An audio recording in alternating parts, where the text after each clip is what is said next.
Today, I want to talk to us about how high achievers lose themselves and how you can find your center again.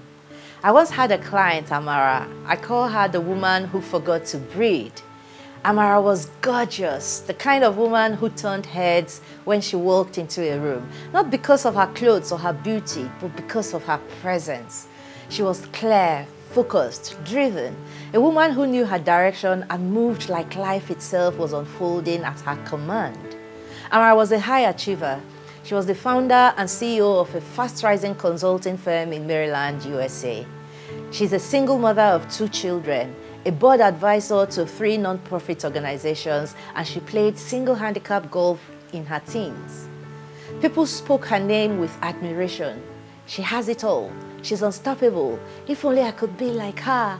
Her admirers would often say these things. Amara looked me up when one morning, while preparing for a major investor pitch, she found herself sitting on the cold bathroom floor with her back against the door. The water in the shower was still running. She couldn't remember whether she had stepped in or just turned it on and sat. She had lost consciousness briefly, whilst all alone at home. She was lucky that she came to and could make a mumbled call to her ex-husband. He sent the ambulance and police to break in and get Amara some help. That weekend, she attended my deep dive. Just me and her, one woman to the other. I took her to one of our favorite exclusive golf resorts, which was nearby. Green, quiet, spacious, the kind of place the sky feels nearer, the air fresher. Our first session was very simple. I told Amara, we're just going to spend 30 minutes in silence. No phones, no talking, no golf, no thinking, no nothing. Just me, her, and being with ourselves in total silence. Amara laughed. Then she said to me, "Silence? You mean we're doing nothing? Is that what I'm going to pay you for? Who has time for that?" She asked again sarcastically. I looked her in the eyes. She has very lovely large eyes. And I said to her, "Amara." And she answered, and I said, "Trust me." She quietly closed her eyes and sat in silence with me for almost an hour. I could have brought her back after 30 minutes, but I saw the peace on her face, so I allowed her be. When she eventually opened her eyes, I asked her how she felt. She said she was fine. I asked her again, "How are you?" I asked her to tell me what she spent the last hour doing. She said that at first she smelled the air, she felt the breeze, she heard the singing birds, she heard the golfers screaming 4 right, 4 left. Then her mind suddenly started racing. She was wondering, did she do the invoice? Did she leave the message for the accountant? What if the kids needed her? Shouldn't she respond to that urgent email? Then a new thought came in from nowhere, a question. And she said the question was, "Are you okay?" And she thought, okay. And the question again, "Are you okay?" And then everything went quiet inside her, she said. The silence grew thick. She realized in that thick silence that she had abandoned herself somewhere between ambition and expectation. She realized she had become a performer in her own life, acting out the version of herself the world praised, the high achiever, the strong one, the unstoppable one, the doer. Then she saw her younger self, the girl who loved to dance barefoot in the rain, who dreamed of living near the ocean, who wanted to paint, who craved softness, the little one she locked away, the forgotten one. Tears rolled down Amara's cheeks as she spoke. I handed her some towels and I said nothing. I just mirrored her breathing, slowly when she slowed, deep when she took deep breaths, and I just allowed her find her center. She became very shaky. Then I put a blanket around her shoulders and I still said nothing. When her shakiness got more intense, I asked her if she wanted a hug. She just wrapped herself around me and wailed like a baby. Amara cried. I held her and I still said nothing. When Amara calmed down, I told her to breathe.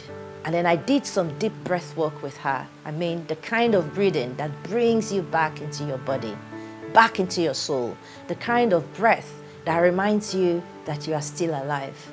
I then asked her to tell me. Amara said she felt something crack open within her in the periods of silence. She said she felt a warmth swelling through her chest, a loosening.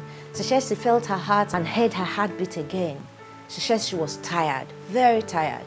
Then I said to Amara, high achievers don't lose themselves all at once. They lose themselves one small compromise at a time. One yes that should have been a no. One more responsibility, one more expectation, one more piece of themselves traded in for applause. And then they repeat it again and again and again. And I started crying again. Then she asked me, how do I get back to myself? I just smiled. I knew my response would perplex her, but I also knew that it was what she needed to hear. So I said to her, you get back to yourself by remembering who you were before the world told you who to be. Just go back to that little girl, I said. She put her hand over her heart, looked at me and said, I'm not sure I can do that, Eunice. I don't know how to do that, but I will try. You see, like most high achievers, somewhere along the journey of becoming her best self, Amara lost the one thing she didn't even realize she needed to protect, her center. The initial signs are usually subtle, but if you don't pay attention, you will end up living out of alignment, living an outwardly successful yet thoroughly miserable life. And in the worst case scenario like Amara's, you will end up in the emergency ward or even 6 feet under. So you must pay attention to your body, your mind, your soul, because unless you do, you will not notice when you start to fade like a candle left to burn out without attention. Don't allow your days to blur into colorless loops of meetings, approvals, negotiations, decisions, statuses, follow-ups, school runs, dinner in the car, one more email, one more call, one more presentation. High achievers don't lose themselves in failure. You lose yourself in success. And you do this because you allow the expectations to grow louder than the inner voice. So find your center again. Slow down. Breathe. Return to the activities that make your soul alive. Let me show you 10 steps you can use to find your center. Number 1, deal with the deadlines, the children, the clients, the contracts, the employees, the parents, the colleagues, obligations, whatever. But change the order that they take in your life. Put yourself first. 3, make time for silence in your life. Meditate, pray, or simply sit in silence for at least 10 minutes every single day. No Instagram, no email, no plans. Just breathe and have your body in total silence. Number 4, set your intentions for each day. Tell yourself what you want from your day and write it down before you start the day. Number 5, move your body intentionally. Slow walking in silence with no destination in mind. Number 6, set boundaries. No calls after 8 p.m., for example. No weekend emergencies unless it was truly urgent. No phones or laptops in the bedroom, kitchen, dining room, etc. Number 7, take up a hobby or restart an old one again.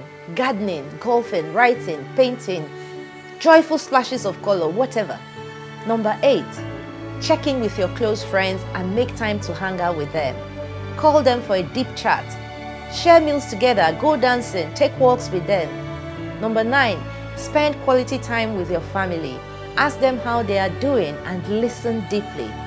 And number 10, take breaks. Take breaks for goodness sake. And during your breaks, be truly present with yourself. Just let yourself be human again and remember you are allowed to be supported because true success isn't about how much you carry. It's about how deeply you are connected to the one who is carrying it. You. Thank you.